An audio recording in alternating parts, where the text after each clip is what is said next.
Hello and welcome to this section of the course.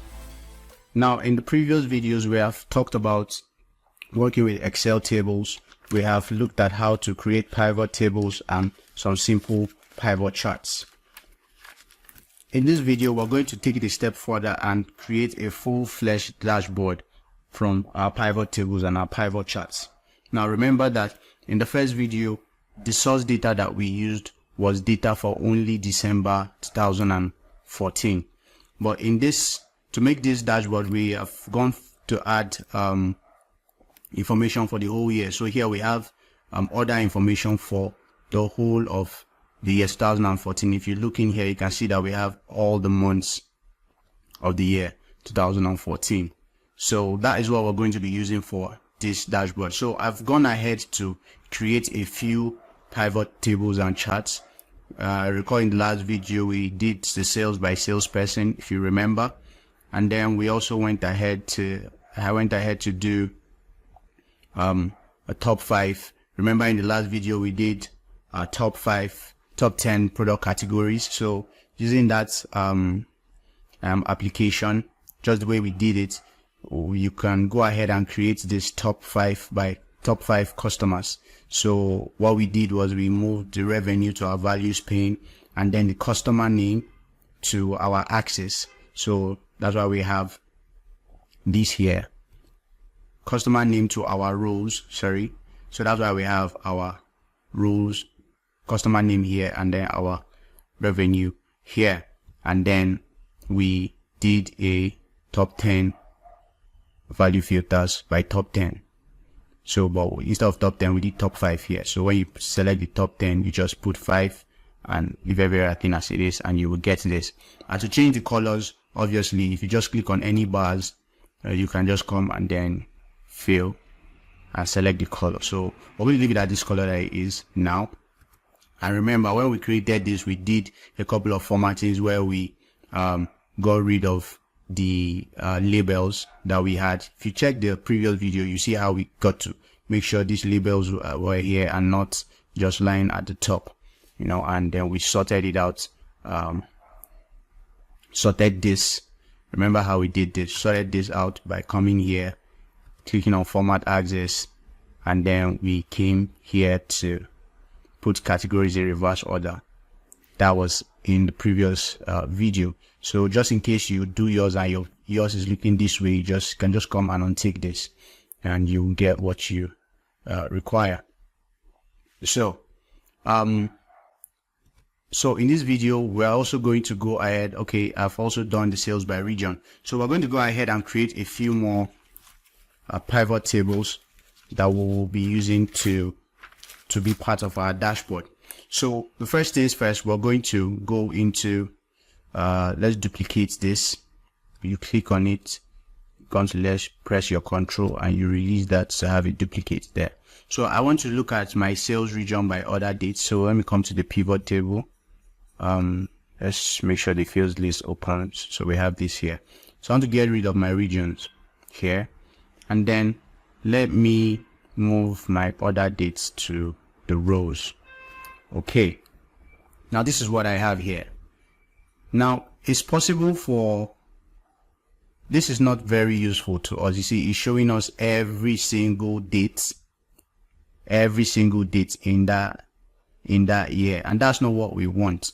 So what we want to do is that we want to be able to group this into months and years. Now it's possible that you might do this and there's already a grouping applied on it, but if there is not, this is your way to go about it.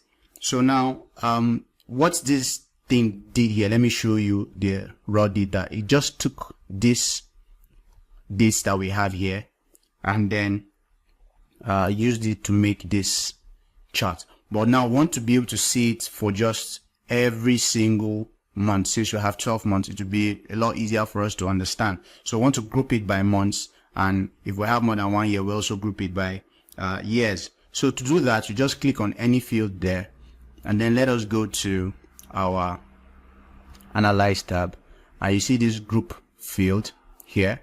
Or let me first check and see if there any grouping on it. Okay, so what I just did now, chances are if you drag this in here, this is what you will have. So let me get rid of it and see if you drag this in here, there's already a grouping on it. But if you drag it in here into your rows field, in case you have this and not this, I want to show you how to get around it. So if the grouping doesn't apply automatically, this is what you do. So you come here and then you go to your group fields and then you click on group fields. Now it shows us the starting date, the ending date in this range, and then how do we want to group it. So I want to group it by months and by years, and then I click on OK, and this is what it gives me. You see here now that we now have the year. Since it's only 1 year we had, if we had more than 1 year, we'll probably see the second year showing after this. So we have 1 year, and then we have every single month there and the sum of revenue for each of the month, and we see that it is sorted by the month. So we have January, February, March, not by the sum of the revenue. So one thing to note about grouping fields is, for dates especially, is, for example, on this your date column, you can't have any blank cells in this date column for each grouping to work. Also, all your cells they have to be formatted as dates. So if you have a cell that is not formatted as dates, you can see here they are all dates. If you have not formatted as date, maybe you have something that is just formatted as just text here, it is not going to work. Then another thing to note is that okay, I've already said you don't need to have no blank cells in the date column, and then everything has to be formatted as date, and then there's no text in it. Okay, so that's what you should look out for when you're doing your grouping by group by dates. So I think this looks okay, so we'll just change this to trend. Let's call this sales trend, since we're looking at what happened. Sales trend 2014. So this looks pretty decent. We can decide to change this color. Let's just change it to the default blue that we normally get. So all right, so and since this is a trend, let's make it the best way to show a trend changes over time is best to use a line chart. So let us change the chart type. So to do that, we can come to the design tab here, and we can decide to change the chart type, and here we have a line chart. So look at what we have here. Let us use this one that has the, so this works pretty nice. So we have our sales trend here. Then if we look at this, it's not really clear what these points are, and since we don't have any access here, let's just add labels to it. So we can come here, click here, and then you put the data labels, and I think this looks pretty nice now. So let us reduce the size a little bit. No, I want to reduce the size. Okay, so we have our sales trend here. So this looks nice. Okay, let's rename this sales trend 2014. So now we'll go again and let's create another chart, one more chart that we need for our dashboard. So I'll go again and duplicate this here, put it here, and then drop it. So I have, okay, no, it didn't work well. Control click, then you press the, after you have dragged it, then you press the control and then you drop. Okay, so I have sales by region here. So what do I want to do for this chart? I want to do like a distribution chart. So I want to group let's say my revenues in different bins. So let's start by, I need to change this pivot table. So I'm going to clear everything on the pivot table, so we have a blank field to work with. So now on the pivot table, let me move our revenue here. So let's move our revenue and drop it into the rows area. Now we see a grouping here. This grouping already applies, but let me show you, if there's no grouping on it, let me show you what you will do. Just like we had let me ungroup this so that you see. Okay, so once you drag this in here, there's a tendency that you will have it looking this way instead of already grouped. Now I had already applied a grouping before this earlier, so that's why it's understood this. But if you don't have that grouping, if you move yours into this your revenues the rows and you don't see a grouping, you see something like this. Now I'm going to show you what that to do. Now this shows you a list of every the list of the total revenue amounts for each order that you have in this our data set. Now this is not too useful on its own, you know. So let's say let's find a way. Let me show you how to group it to look like this so that you will have them in separate bins. So now to do that, you just click on, just like we did for the dates, you click on any cell there and then you go to the group field. Now what do you want to group? It brings up this pop-up and I want to group it. Let's just use this default grouping that it has put here for us. The starting date 0, the starting number 0, the ending number, the highest figure we have there, and then you should group by 1000s. So this now groups our revenue by different amounts. So it puts them in different buckets from 0 to 1000, 1000 to 2000, in buckets of 1000s, increasing them by 1000.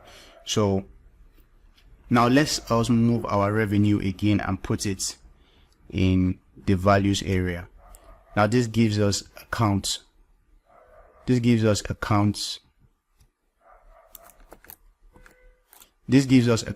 of revenue that we have. So here we see that this is now clearer. Here we see that the bulk of our revenue is, let me open this up so that's, yes. So we see that the bulk of our revenue is coming from, we have a bulk of our sales are coming from orders between, orders basically that are less than between less than 2000 and below. So you see that orders above 3000, we are not getting a lot there. So you can also reduce the number of bins you have. So let's say we don't want so many bins. Let's say we want to reduce the number of bins or buckets that we have. You can just go and change this. So still on clicking a cell, going to the group field again, and you can just change this. Let's change this to 4000. So if you do that, see we have less bins. You can also, instead of changing it through that way, you can also decide to, let me undo that. You can also decide to say increase the increments. So let's just increase it by 2000, and it will also reduce the number of bins that you have here. So but I like it, I prefer it the other way. So I'll just change it back to group fields, and then I want it to end at 4000. So anything above 4000 should just show me as 4000 and above. So this works pretty well. So we are going to call this, let's rename this because this is not our sales by region. This is, let's name this transaction by invoice amount, by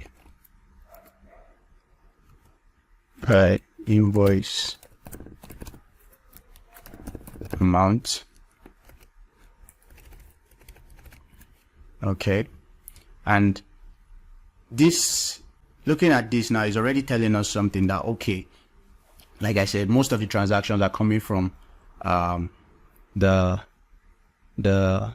goods that we have, the products that we have that fall within this price range, 0 to, let's say, 3000. So anything above that, we see that we have a lot less.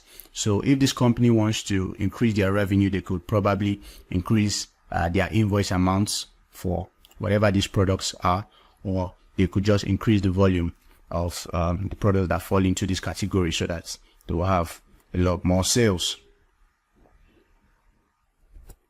So now that we have all this, we have about 1, 2, 3, 4, 5.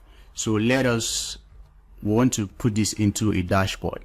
So we're going to just create, okay, and change this to transaction by invoice moves. So we're going to change this to, this is now also sales by region, the sales by customer top 10. Okay, so we want to create our dashboard. Okay, so to do that, let's just start with a blank tab here, and then I just clicked here to highlight everything, and I want to fill this with, let's make it this way, and this works fine. So let's make it this way, so whatever we put in there can really pop. So now I want to bring in my charts, so you can just go ahead and copy the charts.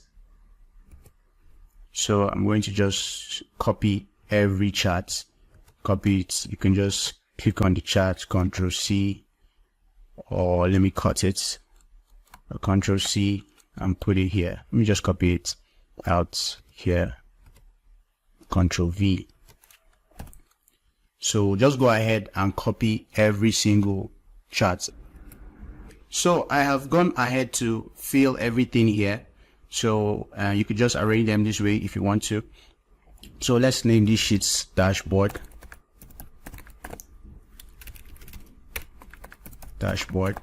So now from what we have here, we see that everything seems okay. But let us just try to make it more visually appealing to us. Let's drag this up a little bit. Okay. So we have been able to copy everything that we had here by just using the Control C and Control V to move them here. So the next thing we're going to try and do is to make it align. As you can see that they are not all the same sizes. So I think I like the size of this one here. I like the size, so I'm just going to use that, and let me check what size we have for this chart here. So we have a 2.4 by let me make it 3.5, and let's make this a 2. Let's make this 2. So a 2 by 3.5, that's what this chart is. So I think it is pretty neat. So I want to make every single chart this size. So to do that, I'll just come and click on the charts that I want, and then I'll press the hold. I'll press Control, and then select every other of these charts. Yeah, and then go back to that format, and then I'm going to put figure I want there too, and then I want a 3.5, and I was going to resize everything to be the same size. So let's just align that properly. Deselect, okay, and then you can come and you can take your time to make sure they are aligned properly so that you don't have them looking funny. So let's just do this and do this.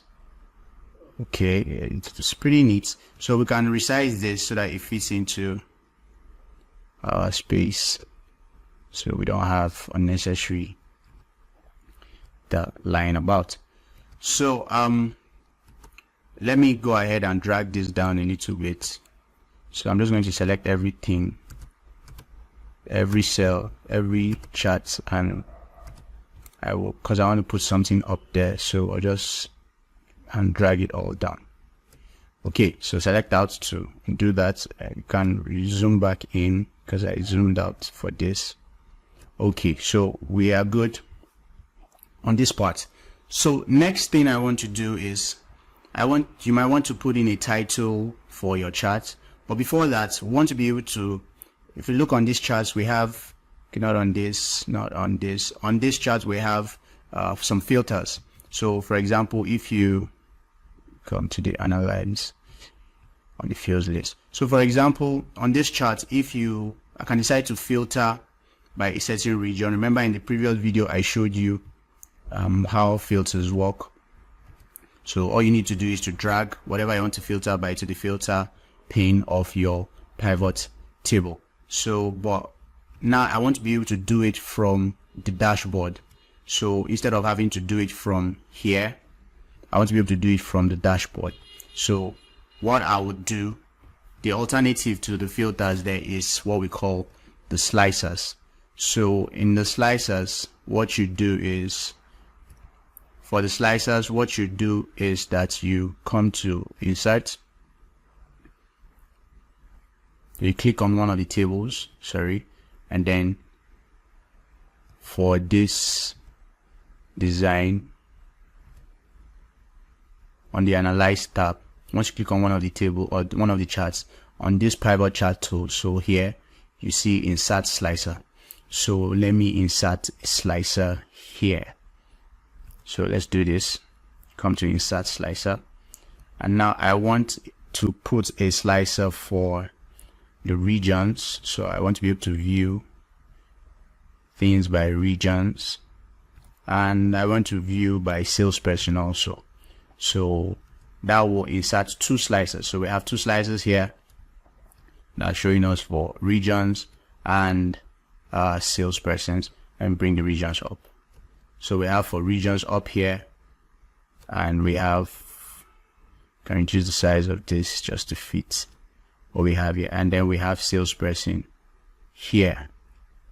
So we could just put that here to fit in. So all right, so we have our regions and we have our salespersons showing up here. So now what we want to do is, if you look here now and we click on this east, see that is affecting just this chart. If we click on not, and notice that it is also filtering the salespersons. So that means in the east region we only have these two. These other salespersons are grayed out.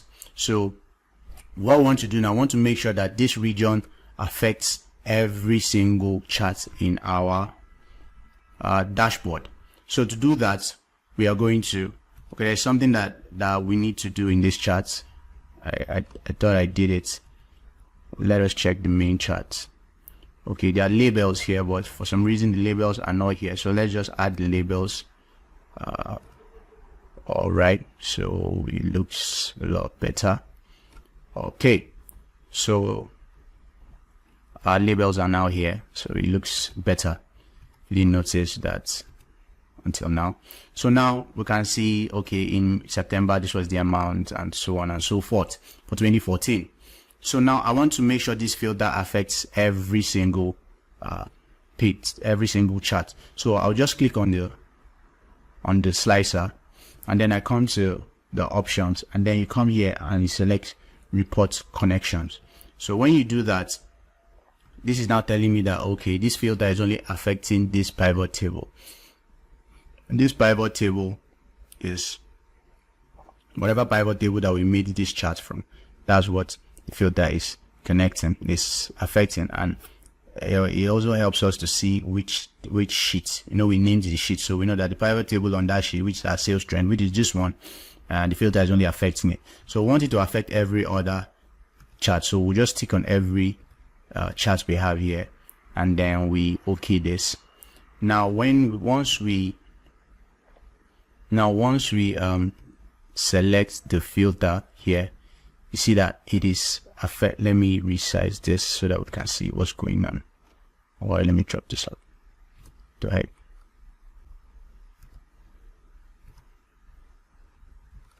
Okay, so now you see that when we can make it a little bigger still. Okay, so now you can see that when we select this, is affecting every single chart. So here we see that in the north we had just these two salespeople, which are the two salespeople that we are seeing here. Our transaction amount is also being affected. See, transaction by invoice, we are seeing that we're having, for this particular salesperson, this person is in the south, is also affecting this slicer that we have. So, but this slicer affecting all of them? It is not. This slicer is not affecting all of them. It's only affecting our sales trend. So the same way we did for this, we'll also come here and we will do this. So we will just come here, instead of going through the way I did it earlier, options and report connections, we can just do a right click on the slicer and you will see report connections there. So click on report connections, and the same thing, I want it to affect all my regions, all my charts. So I click on OK, and now when I put this, you see that it is affecting every single chart. So in the east, in the east, in the east, this person is in the east. And let me start selecting for this in the east. We clear that. So in the east, I only have this 2 salespeople. In the south, I only have this salesperson, and this is what the person sold. This is the sales for that region, of course.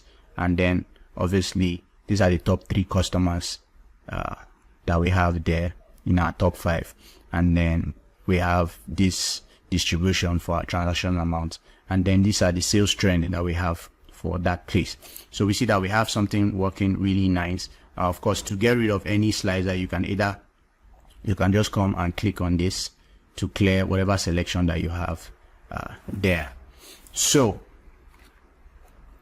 let me draw this down so that you could have, okay, we have all the, okay, this resides also. Let's drag this down. Okay, we have all our regions. Okay, so you see that we've done a pretty neat job here. So you can go ahead and add a title here. So let's say I want to add a title here, but before doing that, let me just show you something. If we try to resize this, we'll see that our pivot charts are moving, and we don't want that to happen.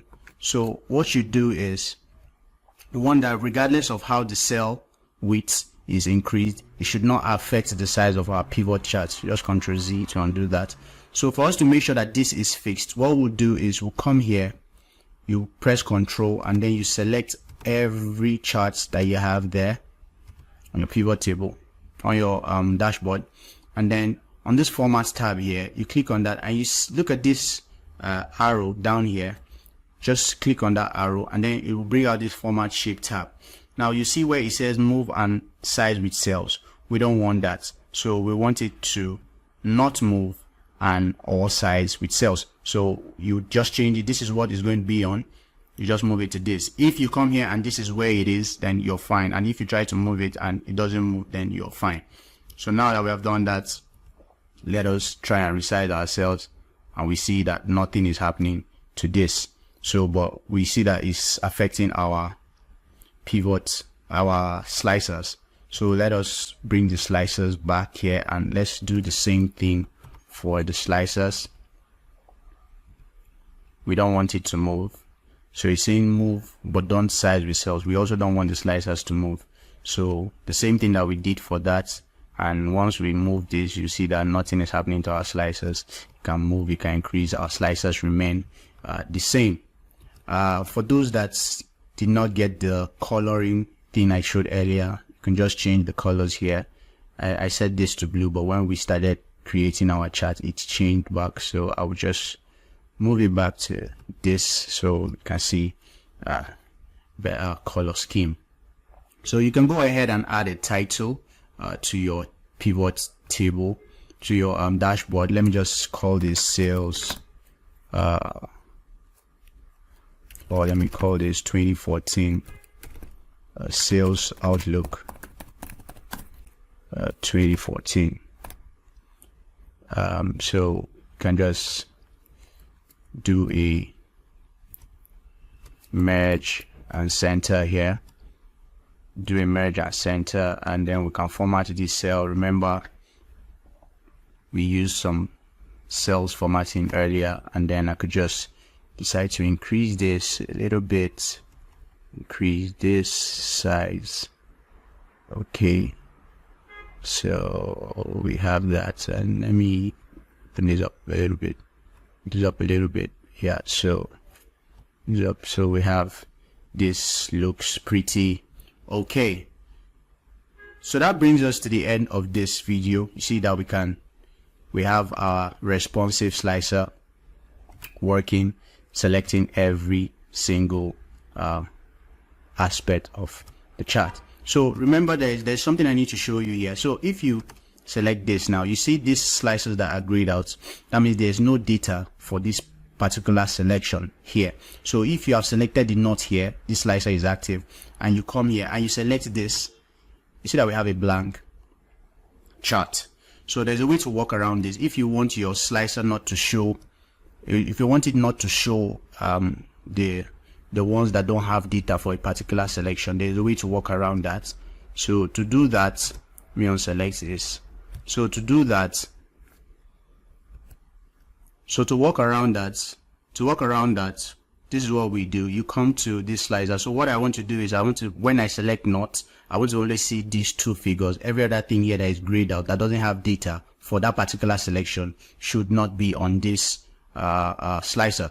So to do that, let me clear this. I'll come here, then I right click, and you go to slicer settings. You could also find this here. Come to options, and you have slicer settings there. So on the slicer settings, you see where we have hide items with no data. You check that and click on OK. So now when you come and you select a particular slicer that slices this, so on the east, see what we have now. You see what we have here. Only the salespeople for this selection of our slicer appears here. So those that do not appear, that means we don't have data for them. Same thing here, you see this. Same thing here, you see this. So if we clear this, let's say we want the regions to have the same effect. So we can just come here and then select this and see that those ones grayed out. Let's say we don't want that for the regions. So we can also do the same thing here, where you select this and then you come to slicer settings here, and then you can change this to hide items with no data also, and we have this. So when you choose this, it only shows you that okay, this is the only region, that person is the only person in that region. So this is pretty much that for this video. You see that we'll be able to make a full-fledged dashboard that is responsive to our slicer, and we can slice and look at the figures differently, how we want it, based on whatever definitions we have put in here. I'll see you in the next video.